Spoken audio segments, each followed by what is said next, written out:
السلام عليكم ورحمة الله وبركاته. شايفين القمر الكفتة التحفة دي؟ تعالوا بينا بقى اعرفكم ازاي هنعملها من غير ما تلزق مننا ومن غير ما نستخدم ولا ورق زبدة ولا مفرش سيليكون.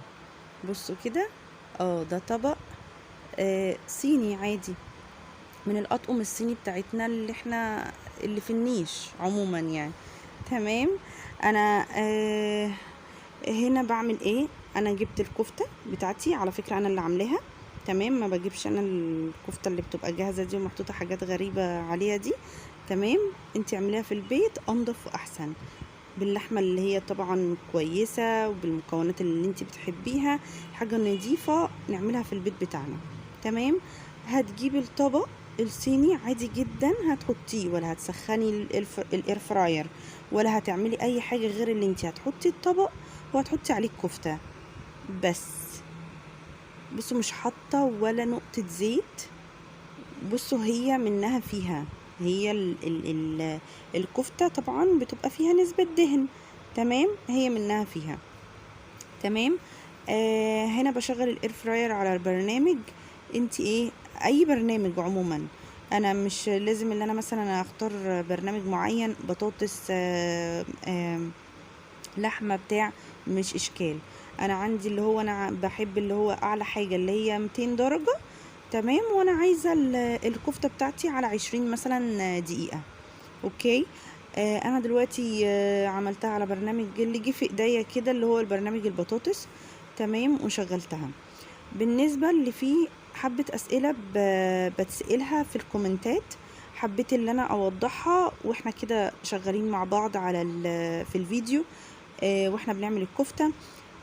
بالنسبة للسؤال اللي هو الدايرة بتاعة السخان والدايرة بتاعة المروحة، ليه بتفصل السخان والمروحة ما بتفصلش؟ بصوا، دلوقتي السخان لازم يفصل. ليه؟ انتي مشغلة الاير فراير دي عموما بتشتغل، بيبقى فيه سخان وتحتيه مروحة. السخان بيسخن والمروحة شغالة، بتوزع الهواء السخن داير ما يدور في الغرفة طبعا اللي هو الدرج جوه، بحيث اللي هي توزع الحرارة على الحاجة اللي انت حطها جوه الاير فراير. تمام.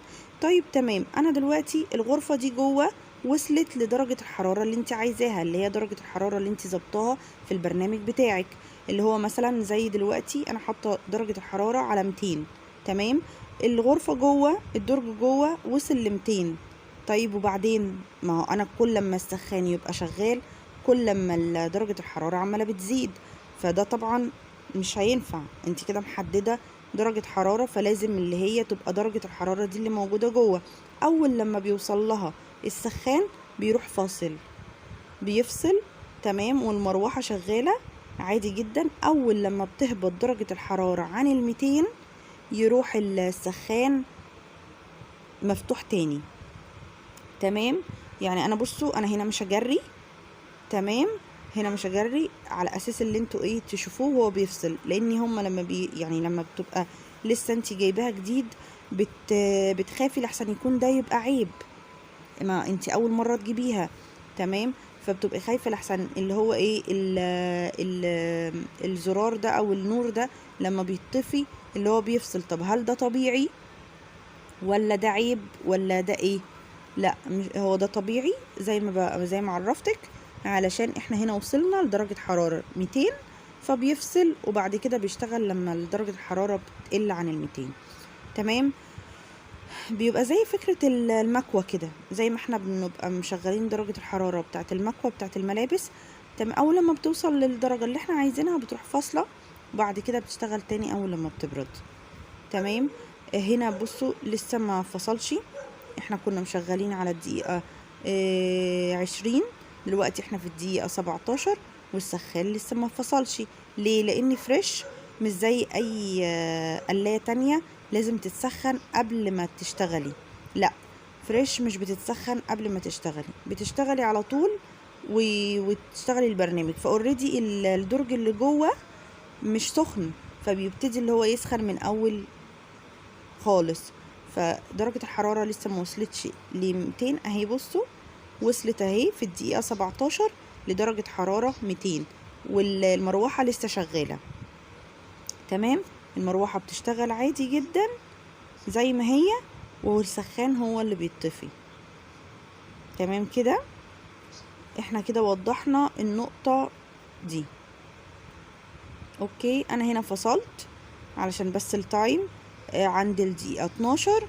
هوريكم كده، بصوا القمر، بصوا اكيد متفاجئين بقى معايا، وقولوا لي برافو بقى وكومنتات وكده والحركة دي جامدة جدا. وعايزة اقول لكم اللي هي انتي ولا بتبهدلي القلاية ولا بتبهدلي حاجة، والجوس اللي بيطلع من الكفتة ده عظمة اساسا يعني. دي من الحاجات بقى اللي ما ينفعش اللي احنا نصفيها، لان هي اللي بتخلي الكفتة طرية كده، وبتبقى لونها تحفة زي اللي انتي بتجيبيها من عند الحاتي بالظبط. تمام، بصوا على فكرة انا عاملاها، انا شاطرة جدا، خدوا بالكم. بصوا عاملة الكفتة ازاي، تحفة ما شاء الله. بصوا اللون بتاعها بقى جميل، اكنك شويها على الفحم. طبعا هنعمل حركة الفحم بقى، احنا برضو احنا ناس جامدين، وانا قلبي يعني جامد سيكا، فاللي هو ايه بجرب كل حاجة كده بتيجي في دماغي واشوفها واجربها الاول، نجحت بقول لكم عليها. فبصوا الكفتة، الجزء اللي فوق طبعا هو اللي اللون بتاعه اخد لون، وطبعا اللي تحت لا، لان الاير فراير ما فيهاش سخان من تحت، فاحنا بنقلب الحاجة وعلشان نديها الوش التاني. عايزه اقول لكم اساسا الكفته من الحاجات الرهيبه في الاير فراير. ليه؟ مش الكفته مش بتنشف خالص، لان الهواء السخن ده يعني اللي هو حاجه يعني عظمه كده، اللي هو بيخلي الحاجه لونها حلو وفي نفس الوقت من جوه جوسي. تمام، هنا انا بحاول اللي انا يعني بظبطهم على اساس ان هم ياخدوا لون واحد تاني للوش التاني. طبعا دي واحده صاحيه وقعت مني، بس انتي حاولي بقى اللي انتي ايه يعني تراعي اللي انتي ما تبهدليش القليه.